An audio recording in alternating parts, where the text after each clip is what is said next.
मोहन भागवत ने एक सियासी संदेश दिया है और इस सियासी संदेश के जरिए कई लोगों को और कई वर्गों को एक साथ साधा है। दरअसल लोकसभा चुनाव में जीत के बाद भले ही देश में एक बार फिर से एनडीए की सरकार बन गई, लेकिन उम्मीद से कमजोर प्रदर्शन से कई सवाल भी खड़े हो गए हैं और ऐसे ही सवालों और चर्चाओं के बीच आरएसएस प्रमुख मोहन भागवत ने कुछ कहा है।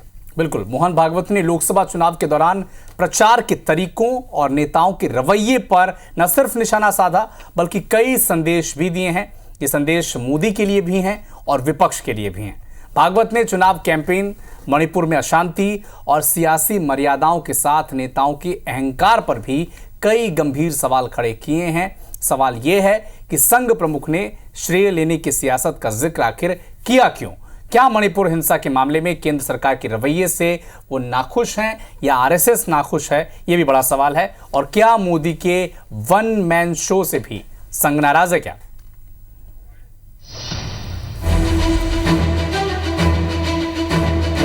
राष्ट्रीय स्वयंसेवक संघ प्रमुख डॉक्टर मोहन भागवत ने नागपुर में संघ के एक कार्यक्रम के दौरान कई सियासी संदेश दिए हैं।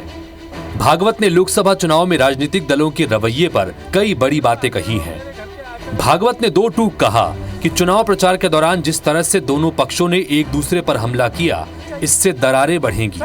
वहीं भागवत ने किसी का नाम नहीं लेते हुए कहा कि जो मर्यादा का पालन करे, अहंकार न करे, वही सच्चा सेवक है। उस मर्यादा का पालन करके जो चलता है वो कर्म करता है, लेकिन कर्मों में लिप्त नहीं होता, उसमें अहंकार नहीं आता कि मैंने किया, और वही सेवक कहलाने का अधिकारी रहता है। चुनाव प्रचार की या चुनाव में जो होता है उसकी बात ऐसी है, वास्तव में तो प्रजातंत्र की अनिवार्य आवश्यक प्रक्रिया है और उसमें दो पक्ष रहते हैं, इसलिए स्पर्धा रहती, परंतु उसमें भी एक मर्यादा है, असत्य का उपयोग नहीं करना। आरएसएस के सरसंघ चालक मोहन भागवत ने मणिपुर की स्थिति पर भी चिंता जताई। भागवत ने चिंता भरे अंदाज में पूछा कि मणिपुर 1 साल से जल रहा है, उस पर ध्यान कौन देगा? अब 1 साल से मणिपुर शांति की राह देख रहा है, उसके पहले 10 साल शांत रहा, पुराना गन कल्चर समाप्त हो गया ऐसा लगा, और अचानक जो कलह वहां पर उपज गया या उपजाया गया, उसकी आग में अभी तक जल रहा है, त्राही त्राही कर रहा है। कौन उस पर ध्यान देगा? प्राथमिकता देके उसका विचार करना ये कर्तव्य है। संघ प्रमुख मोहन भागवत का यह बयान ऐसे समय पर आया है जब लोकसभा चुनाव में भाजपा को आशा के मुताबिक परिणाम नहीं मिले। वहीं बीजेपी के चुनाव अभियान के प्रति भी आरएसएस इस बार उदासीन नजर आया। जानकार इसके पीछे चुनाव प्रचार के दौरान पार्टी अध्यक्ष जेपी नड्डा की टिप्पणी से नाराजगी को कारण बताते हैं। दरअसल इंडियन एक्सप्रेस को दिए गए एक इंटरव्यू में जेपी नड्डा ने आरएसएस को एक वैचारिक मोर्चा बताया था। नड्डा ने कहा था कि शुरू में हम अक्षम होंगे, थोड़े कम होंगे, तब आरएसएस की जरूरत पड़ती थी, लेकिन आज हम बढ़ गए हैं और सक्षम हैं तो बीजेपी अपने आप को चलाती है, यही अंतर है। तो वहीं भाजपा के नेता अब भागवत के इस बयान पर बोलने से बच रहे हैं। इतने बड़े व्यक्ति की बातों पर कोई प्रतिक्रिया मेरा व्यक्त करना उचित नहीं है। जहां तक मणिपुर की बात है तो भारत सरकार इस विषय पर काम कर रही है। समाज संगठन के मुखिया हैं मोहन भागवत जी, उन पर टिप्पणी हम लोग नहीं कर सकते। ये जरूर है जो उन्होंने बोला है निश्चित तौर पे हम लोग उस पर अमल करेंगे, और ये तय है कि उनका बोलना हम लोगों के लिए गायत्री मंत्र होता है। आरएसएस प्रमुख मोहन भागवत ने बीजेपी को आईना दिखाया तो विपक्षी दलों को भी बीजेपी पर निशाना साधने का मौका मिल गया। इंडिया गठबंधन के नेताओं ने मोहन भागवत के बहाने बीजेपी पर हमला बोला है।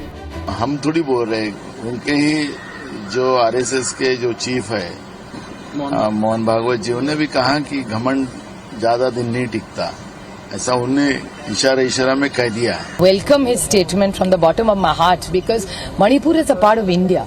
It's an integral part of India, and when we see our people suffering so much, it is extraordinarily disturbing for all of us, and this is something we have been asking. The India Alliance has been asking for the longest time that let's have a discussion, let's form a good committee with all party, let's visit, let's give Manipur the confidence. Everything doesn't get solved with a gun. लगातार कांग्रेस इस बात को बोलती रही है लगातार अपने campaign में हमारे जो नेता हैं राहुल जी ने लगातार इस बात को बोला है कि वहाँ महिलाओं के साथ अत्याचार हो रहा है, एक प्रदेश चल रहा है, वहां पर राजनीति नहीं बल्कि उसका समाधान होना चाहिए। और निश्चित रूप से आज मोहन भागवत जी का जो बड़ा बयान आया है वो आदरणीय राहुल जी के जो बयान है, राहुल जी का जो संघर्ष है, उस पर मुहर लगाने का काम किया है। मोहन भागवत जी ने देश के प्रधानमंत्री नरेंद्र मोदी जी को अहंकारी भी बताया है, जिस बात को विपक्ष के नेता पहले भी बोलते रहे हैं। और जब जब भारतीय जनता पार्टी की सरकार राज्यों में या देश में बनती है तो प्रदेश जलता है। ठीक एक दिन पहले मणिपुर के सीएम के काफिले पर हमले की खबर आई और अब वहां के हालात पर संघ प्रमुख ने बयान देकर एक तरह से अपनी ही पार्टी पर प्रहार किया है। वहीं चुनावी परिदृश्य पर भी भागवत ने सियासी संदेश देकर एक नई बहस को जन्म दे दिया है कि क्या चुनाव में भाजपा के कमजोर प्रदर्शन से संघ नाराज है, या जैसा नड्डा ने कहा था, क्या वाकई अब भाजपा को आरएसएस की जरूरत नहीं है। Bureau report, IBC 24।